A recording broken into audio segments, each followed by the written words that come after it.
Sir मैं सरहद पे कभी गया नहीं हूं, लेकिन जो तस्वीरें सरहद की देखी हैं वो भी ऐसी नहीं देखी हैं। किससे लड़ रहे हैं आप? अपने किसानों से लड़ रहे हैं। और वो क्या कह रहे हैं? आपसे चांद नहीं मांग रहे हैं, अपना हकूक मांग रहे हैं। और हम में से किसी को यह मुगालता ना रहे, किसी को चाहे सत्ता पक्ष हो या प्रतिपक्ष हो, कि किसान और खेतीहर समाज की बेहतरी आप किसानों से बेहतर समझते हैं। नहीं, वो अपनी बेहतरी बेहतर समझते हैं। आप उनको समझाने चले कि तुम्हारे लिए हम कानून ला रहे हैं, बहुत बढ़िया कानून है। क्यों समझाने की जरूरत पड़ रही है? क्यों खालिस्तान पाकिस्तान टुकड़े टुकड़े एंगल लाने की जरूरत पड़ रही है? अरे हमारा लोकतंत्र बहुत मजबूत है, किसी के एक ट्वीट से कमजोर नहीं होगा। आपने विमर्श को कमजोर कर दिया है। इतना मजबूत लोकतंत्र है सर। मैं तो कभी कभी सोचता हूं, अगर आपके दौर में जयप्रकाश जी का आंदोलन हुआ होता, इस सदन में अभी कई लोग हैं जो जयप्रकाश जी के आंदोलन से निकले हुए हैं, इंक्लूडिंग सभापति महोदय। मैं भी खाइफ नहीं तख्ताएदार से, मैं भी मंसूर हूं कह दो अगियार से, क्यों डराते हो जिंदा की दीवार से। जेल, जिंदा जेल। जुल्म की बात को, जहल की रात को मैं नहीं मानता, मैं नहीं जानता। कि संसद का भी वर्ग चरित्र बदल गया है। अभी संसद में किसान और किसानी समाज से आने वाले लोग अगर होते, आप इतनी आसानी से बुलडोज नहीं कर पाते। मेरे स्वयं के नेता, कई मसले ऐसे आए, लालू प्रसाद जी, उन्होंने यह तय किया, और आपके भी लोग थे, आप उनको भूल चुके हैं, जिन लोगों ने खड़ा होकर के कहा कि ये हम नहीं होने देंगे। सर अभी भी आपकी रीढ़ किसान और किसानी ही है। ये जो 303 का आंकड़ा आ रहा है ना सर, किसी के कोल्ड स्टोरेज से नहीं आ रहा है, किसी के गोडाउन से नहीं आ रहा है।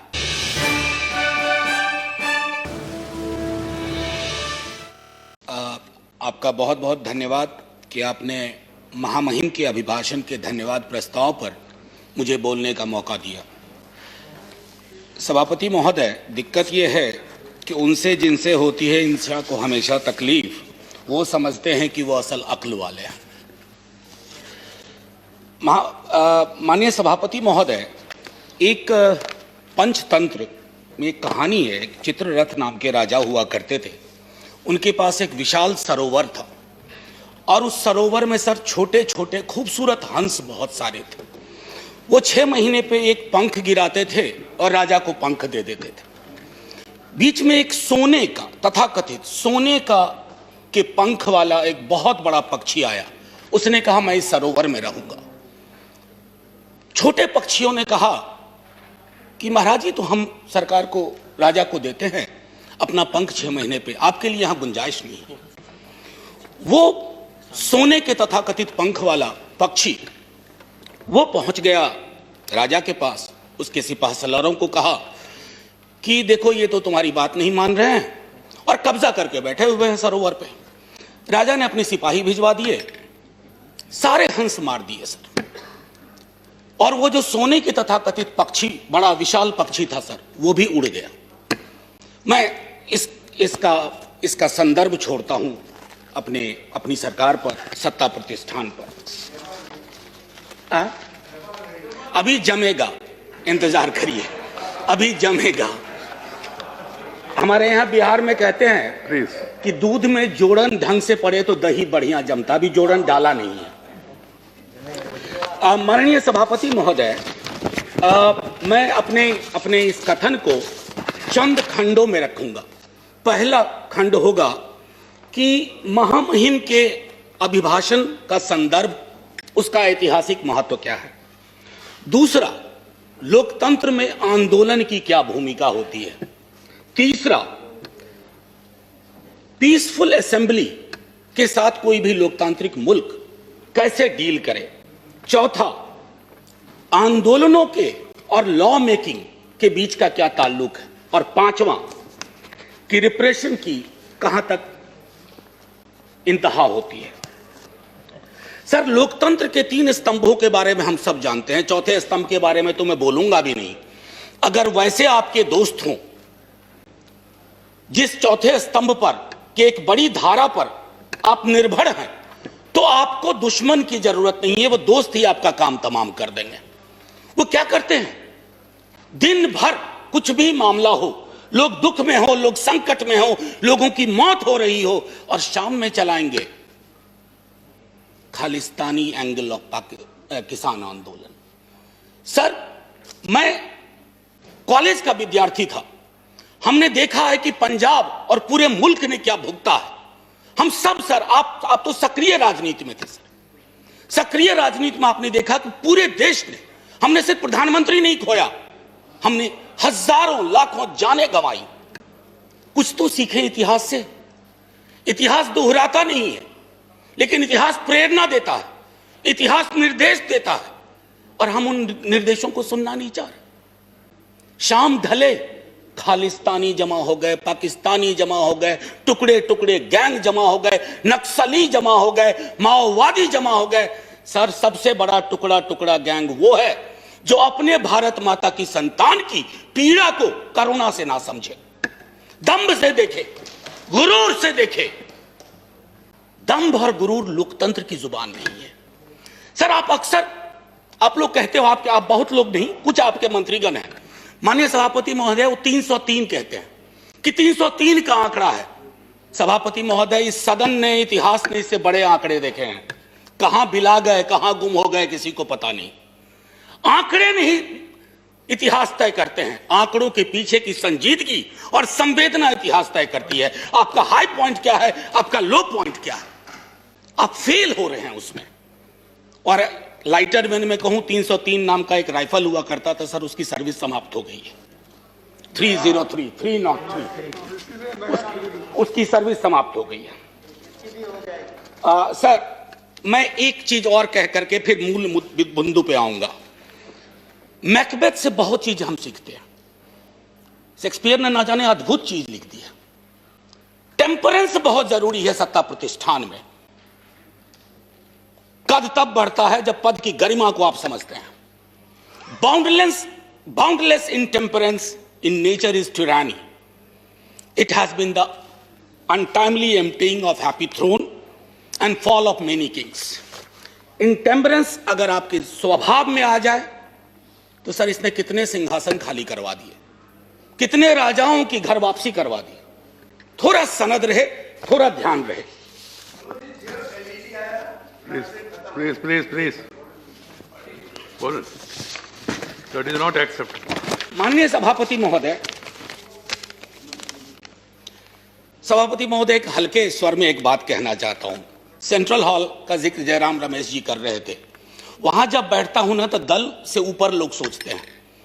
कई हमारे भाजपा के मित्रों ने पूछा कि क्या इस आंदोलन का स्वरूप क्या है, कैसे खत्म होगा। दिक्कत है कि सेंट्रल हॉल में तो आप पूछ लेते हैं, सदन में आप जुबान नहीं खोलना चाहते हैं। मैंने पिछली बार जब यह बिल आया था, कहा था कि दलों के दायरे और उस विप से ऊपर निकल करके देखिए, किसान देख रहा, क्योंकि उसने विप जारी कर दिया है, और उसके विप को अगर आप नहीं सुन रहे हैं तो पता नहीं। लोकतंत्र में तो हम सुनते थे कि सुनना और सुनाना दोनों लोकतंत्र की अद्भुत कला होनी चाहिए। आप सुनाने में यकीन करने लगे हैं, सुनना आप भूल गए हैं, खास करके इस टर्म में तो बिल्कुल ही भूल गए हैं। एनीवे सर, माननीय सभापति महोदय, राष्ट्रपति जी के अभिभाषण का एक ऐतिहासिक संदर्भ होता है।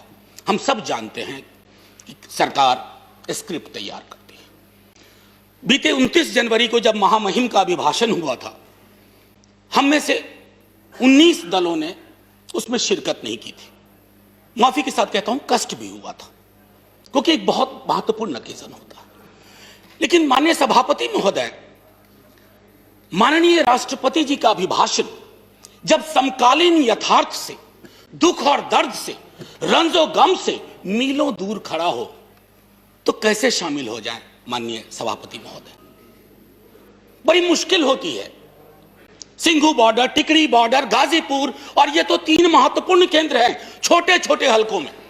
अभी बिहार में नेता प्रतिपक्ष तेजस्वी जी और पूरे कम्युनिस्ट पार्टी और कांग्रेस पार्टी के साथियों ने मिलकर के मानव श्रृंखला बनाई, तो पूरे देश में कहीं ना कहीं चर्निंग हो रही है। और इस चर्निंग के पीछे का साक्ष्य क्या है? प्लीज, मैं एक आग्रह करूंगा सभापति महोदय, मैंने आज तक अपने सदन में कभी भी किसी पर टीका टिप्पणी नहीं की है, तो सदन की बहस में टीका टिप्पणी नहीं होनी चाहिए। बस इतना आग्रह है। सर, हमने तो वो इतिहास भी देखा है कि एक पार्टी जो 2 सीट पर सिमट गई थी वो कहां पहुंच गई आज। इसलिए ये इस चक्कर में ना पड़ा जाए। एनीवे सर, महामहिम के अभिभाषण को पढ़ने के बाद पहला ख्याल आया कि कहीं पर कहूं या अनकहीं पर बोलूं। जो कही गई बात, अब उसके बारे में मैं थोड़ा पहली चीजें कहता हूं। My government holds in high steam the values of democracy and sanctity of the constitution. संभवतः पेज 7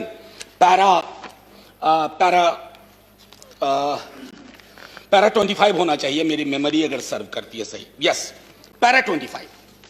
अब इसको सर व्यापक संदर्भ में देखना होगा कि my government values of democracy and sanctity of the constitution. हमने हाल के दिनों में जो भी देखे हैं वो संविधान से इतर देखा है। और वैल्यू ऑफ डेमोक्रेसी सर सिर्फ एक रेटोरिकल वैल्यू नहीं है। माननीय सभापति महोदय, मैं आपको कोट करना चाहता था लेकिन आगे रखा था, लेकिन अभी जहन में आ गया। Recently you have said nationalism and patriotism is not simply sloganeering Bharat Mata ki jai, Jai Hind या Jan Gan Man. No sir, the greatest act of patriotism is speak about the well-being of the nation, and that does not mean that I should stand in the orchestra party of the government forever and always. You have not done it when you were in a position. We shall not do it when we are in a position. We'll support you. समालोचना करेंगे, लेकिन आप ये नहीं उम्मीद करेंगे कि आपके खिलाफ का हर एक शब्द, हर एक लफ्ज देशद्रोही है। मैंने पहले सदन में कहा था, सर एक मशीन बनवाइए, कोरोना की वैक्सीन तैयार हुई, एक मशीन बनवाइए कि किसके अंदर देशभक्ति का पारा कितना है। सर हो सकता है आपको झटका लग जाए। देशभक्ति स्लीव पे नहीं चलती है, यहां रहती है दिल में, उसका सीने से कम ताल्लुक। एनीवे सर, मैं आपको इसलिए कोट किया। और एक और इंटरेस्टिंग चीज सर, अभी बंगाल में चुनाव है तो पेज नंबर 26 पैरा 91 गुरुदेव के बड़े भाई का जिक्र हुआ, ज्योतिन्द्र नाथ टैगोर। चौल रे चौल शोभे भारतो सौंतान, बहुत अच्छा लगा। लेकिन इसके बाद जोड़ दीजिए गुरुदेव की अपनी line, where the mind is without fear and the head is held high. कहां है? दोनों को जोड़ के देखिए। ये चेरी पिकिंग नहीं चलती है डेमोक्रेसी में। आप चेरी पिकिंग के उस्ताद हो गए। चेरी पिकिंग मैं समझता हूं माननीय सभापति महोदय, आंदोलन लोकतंत्र की जीवंतता का उदाहरण होता है। जिंदा लोकतंत्र और स्वस्थ लोकतंत्र आंदोलन के साथ सदैव निरंतर संवाद की कोशिश करता है। सर, एक आशय मैं यहां रखना चाहता हूं। दिल्ली विश्वविद्यालय में जिस विभाग में मैं पढ़ाता हूं, एक विषय मेरा मूवमेंट भी है। सर बहुत सालों से पढ़ाया है आंदोलन। आंदोलन की सर 3 चीज होती है महत्वपूर्ण: एलिनेशन, अट्रैक्शन, कन्वर्जन। यानी कि अलगाव की चीज कहीं आई, उसके बाद आपका आकर्षण हुआ किसी विचारधारा से, उसके बाद आप सड़कों पे आए। सर हमने आंदोलनों को न जाने किस नजरिए से देखना शुरू किया है। महोदय, माननीय सभापति महोदय, आपने भी देखा होगा वो सड़िया, वो कील, वो खाई। सर मैं सरहद पे कभी गया नहीं हूं, लेकिन जो तस्वीरें सरहद की देखी हैं वो भी ऐसी नहीं देखी हैं। किससे लड़ रहे हैं आप? अपने किसानों से लड़ रहे हैं। और वो क्या कह रहे हैं? आपसे चांद नहीं मांग रहे हैं, अपना हकूक मांग रहे हैं। और हम में से किसी को यह मुगालता ना रहे, किसी को चाहे सत्ता पक्ष हो या प्रतिपक्ष हो, कि किसान और खेतीहर समाज की बेहतरी आप किसानों से बेहतर समझते हैं। नहीं, वो अपनी बेहतरी बेहतर समझते हैं। आप उनको समझाने चले कि तुम्हारे लिए हम कानून ला रहे हैं, बहुत बढ़िया कानून है। क्यों समझाने की जरूरत पड़ रही है? क्यों खालिस्तान पाकिस्तान टुकड़े टुकड़े एंगल लाने की जरूरत पड़ रही है? अरे हमारा लोकतंत्र बहुत मजबूत है, किसी के एक ट्वीट से कमजोर नहीं होगा। आपने विमर्श को कमजोर कर दिया है। इतना मजबूत लोकतंत्र है सर। मैं तो कभी कभी सोचता हूं, अगर आपके दौर में जयप्रकाश जी का आंदोलन हुआ होता। इस सदन में अभी कई लोग हैं जो जयप्रकाश जी के आंदोलन से निकले हुए हैं, इंक्लूडिंग सभापति महोदय। जेपी के आंदोलन की कल्पना करिए, अगर जेपी को इन खाई, बाड़ों, कटीले तार, देखना पड़ता तो क्या होता सर। कई मित्र हमारे बिहार से भी हैं जो जेपी आंदोलन से निकले हैं। एक बार सोचे दलीय दायरों को छोड़ करके कि आंदोलन को डील करने का क्या यह नजरिया उचित है। आप कहिएगा नहीं सर। मैं पहले भी इस सदन में कह चुका हूं। आप कहते हैं 11 दौर की बातचीत हुई है। दिक्कत क्या है ना सर, किसी भी सत्ता प्रतिष्ठान में एकालाप और वार्तालाप का फर्क समझना चाहिए। There is a difference between monologue and dialogue. आपके साथ दिक्कत है कि आप मोनोलॉग को डायलॉग का कपड़ा पहनाते हैं। ऊपर से मैंने माननीय मंत्री महोदय को सुना जो वार्ता में थे, उन्होंने कहा कि हमने ये दिया, हमने वो दिया, हमने ये दिया। सर, लोकतंत्र में खैरात की जुबान नहीं होती है। आप देने वाले कौन होते हैं, हम देने वाले कौन होते हैं। अरे दे तो वो रहे हैं, 303 का आंकड़ा उन्होंने ही दिया आपको, और आगे के 3 और 0 कब उड़ा जाए ये भी वही तय कर देंगे। इसलिए ये जुबान बंद करिए, एकालाप और वार्तालाप के बीच की दूरी को खत्म करिए। सर, मैं पहले भी इस सदन में कह चुका हूं कि देश कागज पर बना नक्शा नहीं है। देश सिर्फ सेना, पुलिस के जवान, जनगण मन, वंदे मातरम नहीं है। देश रिश्तों से बनता है सर, और आपने रिश्तों को रिसा दिया है, रिसा दिया है। जब तक आप इस बात को नहीं समझेंगे कि मुल्क रिश्तों से बनता है, आपने कितने रिश्ते खत्म कर दिए। अरे सरकारें पुल बनाने के लिए लाई जाती हैं, चाहे नदियों पर पुल हो या रिश्तों का पुल हो। आपने तो पुल के बदले दीवारें खड़ी कर दी, वो भी कटीली। सीए का आंदोलन हुआ, नागरिकों को नागरिक के खिलाफ खड़ा कर दिया। अब तो कमाल है, मैं तो आपके समाजशास्त्र के ज्ञान से भी चकित हूं कि जिस दिल्ली पुलिस के जवान को आप किसान के खिलाफ खड़ा कर रहे हैं, कभी दिल्ली पुलिस का सोशल प्रोफाइल देख लीजिए। इन इलाकों से जिन इलाकों में यह आंदोलन ज्यादा प्रबल है, वहां का एक बच्चा सरहद पे रहता है, एक बच्चा पुलिस में रहता है, और एक बच्चा खेत में रहता है। आप इन बच्चों को वो जायदाद के लिए नहीं लड़ रहे, आपने उन्हें भिड़ा दिया।